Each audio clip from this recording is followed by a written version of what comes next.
আসসালামু আলাইকুম everyone. Saima cooking হাউসে সকলকেই স্বাগতম। আজকে আমি দেখাবো মিষ্টি কুমড়া দিয়ে ইলিশ মাছ। আপনারা কারা কারা ইলিশ মাছ দিয়ে মিষ্টি কুমড়া পছন্দ করেন আর কারা কারা চিংড়ি দিয়ে ইলিশ মাছ পছন্দ করেন অবশ্যই কমেন্টস করে জানাবেন। আমি কিন্তু দুটারই পক্ষে। তো এতে আমি একটা একদম গাছ থেকে সুন্দর করে ছিঁড়ে আমি নিয়েছি। তারপর আমি এইভাবে করে কেটে নিয়েছি। আপনারা আপনাদের মতো করে কাটবেন, আমি এভাবেই কাটি। তারপর একটা ইলিশ মাছ আমি নিয়েছি, এটাও আমি কেটে ধুয়ে নেব। তো আমার এটা একটু বাঁকা বাঁকা হয়েছে, আমি আরও ভালো করে ধুয়ে নেব রান্না করার আগে, কারণ আঁশটা এত ভালো করে যায়নি। তো এখন আমি একটা ফ্রাই প্যান বসিয়ে দিয়েছি। এখন এখানে আমি পর্যাপ্ত পরিমাণ তেল দিয়ে নিয়েছি। এখন তেলটা গরম হয়ে আসা পর্যন্ত অপেক্ষা করব। এখন দিয়ে দেব আমি পরিমাণ মতো পেঁয়াজ। আপনারা আপনাদের মতো করে তেল আর পেঁয়াজটা দিয়ে নেবেন।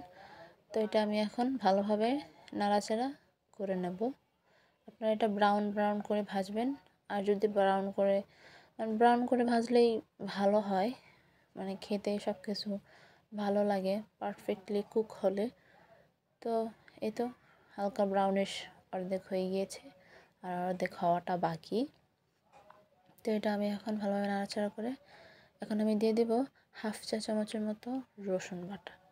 আপনারা যদি না চান এটা স্কিপ করতে পারেন। আমি যেহেতু তরকারি রান্না করছি, এক্ষেত্রে আমি একটু রসুনটা আমি দিয়েছি। এখন আমি দিয়ে দেব পানি। আমি এখন একটু বলক চলে আসা পর্যন্ত অপেক্ষা করবো। এই তো বলক চলে এসেছে। এখন আমি একে একে শুকনো মশলাগুলো অ্যাড করে দিয়ে দেব। এখন আমি দেব 1 চা চামচের মতো হলুদের গুঁড়া, 1.5 চা চামচের মতো মরিচের গুঁড়ো আমি এখানে অ্যাড করে দিয়ে দেব। এখন আমি এটা ভালোভাবে নাড়াচাড়ি করে নিচ্ছি।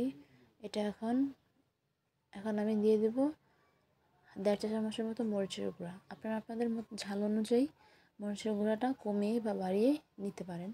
তো এটা আমি এখন ভালোভাবে নাড়াচাড়া করে নিচ্ছি। প্রত্যেকটা উপকরণ একবার করে দিয়ে নাড়াচাড়া করবেন, তাহলে এটা বেশি ভালো হয়। তারপর আমি দিয়ে দিলাম পরিমাণ মতো স্বাদ মতো লবণ। এটাও আমি এখন দিয়ে ভালোভাবে নাড়াচাড়া করে নিচ্ছি। এখন এটা মানে তেলটা উপরেই চলে এসেছে অলরেডি, আপনারা দেখতেই পাচ্ছেন। এখন আমি দিয়ে দেব একটু সামান্য পরিমাণ ধনিয়া গুঁড়া। আপনারা চাইলে এটা স্কিপও করতে পারেন। তো এখানে আমি এখন দিয়ে দেব ইলিশ মাছের টুকরো। তো আমি এখানে 3 পিস নিয়েছি, আর মাথা আর লেজটা আমি অন্য একটা রেসিপি করব, এই জন্য আমি একটু রেখে দিয়েছি। আর আমাদের বাসায় কেউ ইলিশ মাছটা তেমন কেউ খায় না, আমি ছাড়া। তাই আমি 3টাই দিয়েছি, আর ওটা আমি রেখে দিয়েছি অন্য কোনো তরকারিতে দেওয়ার জন্য। তো এখন আমি এটা ভালোভাবে কষিয়ে নেব। মাছটা কিন্তু আমি ভাজিনি, মাছটা আমি কষানিতে আমি রান্না করব। আপনারা চাইলে ভাজতেও পারেন, অসুবিধা নেই। এখন এটা আমি একটু পানি দিয়ে নিলাম। তো পানি দিয়ে এখন আমি একটু নাড়াচাড়া করে এটা আমি বলক চলে আসা পর্যন্ত অপেক্ষা করব। আমি একটু ঢাকনা দিয়ে ঢেকে দেবো, যাতে করে ভালোভাবে পারফেক্ট কুক হয়। তো এই তো বলক চলে এসেছে, এটাও মশলাটাও গায়ে গায়ে মাখা মাখা হয়ে গিয়েছে। এখন আমি মাছগুলো ভালোভাবে তুলে নেব। উল্টিয়ে পাল্টিয়ে আমি মাছগুলো একে একে তুলে নেব।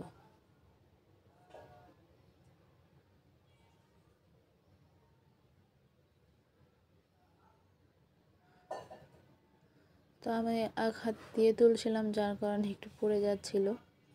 আপনারা কিন্তু সাবধানে তুলবেন।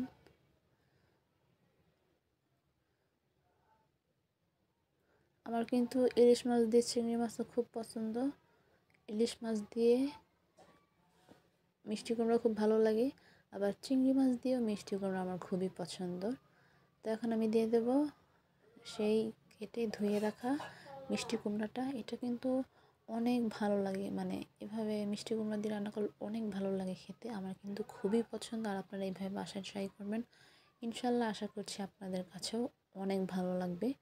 তো এটা আমি এখন আপনারা যদি চান যে মিষ্টি কুমড়া আছে, ওই মিষ্টি কুমড়ার ছোকলা সহ আপনারা রান্না করতে পারেন, কোনো অসুবিধা নেই।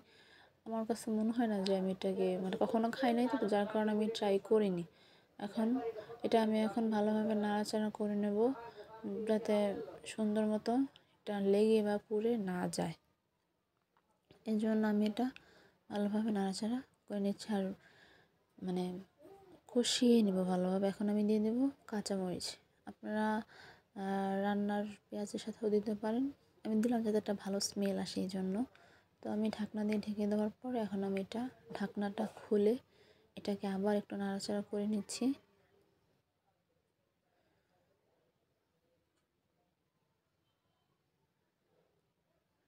আমার এটা কিন্তু অলরেডি মানে 50%-এর মতো কুক হয়ে গিয়েছে, আর একটু হওয়া বাকি।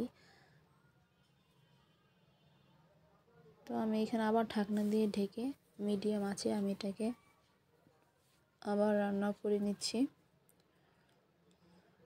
তো এই তো আমার কিন্তু একদম অলমোস্ট মানে সিদ্ধ হওয়ার পথে।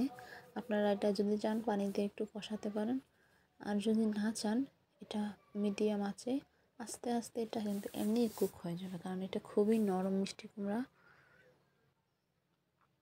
এখন আমি এখানে পানি অ্যাড করে দিয়ে দেব। এখানে আমি ঠান্ডা পানিটাই দিয়েছি, আপনারা চাইলে গরম পানিটাও দিতে পারেন যদি আপনাদের হাতের কাছে থাকে। তো এটা আমি এখন ভালোভাবে নাড়াচাড়া করে নেব, আর মাছগুলো আমি এখানে দিয়ে দেব।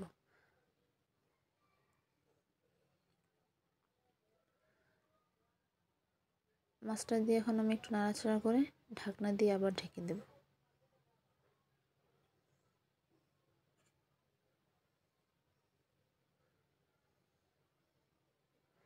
তো আমার তরকারিতেও বলক চলে এসেছে।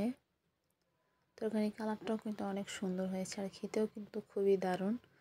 তো এখন আমি নাড়াচাড়া করে এখানে আমি ধনিয়া পাতাটা অ্যাড করে দেব।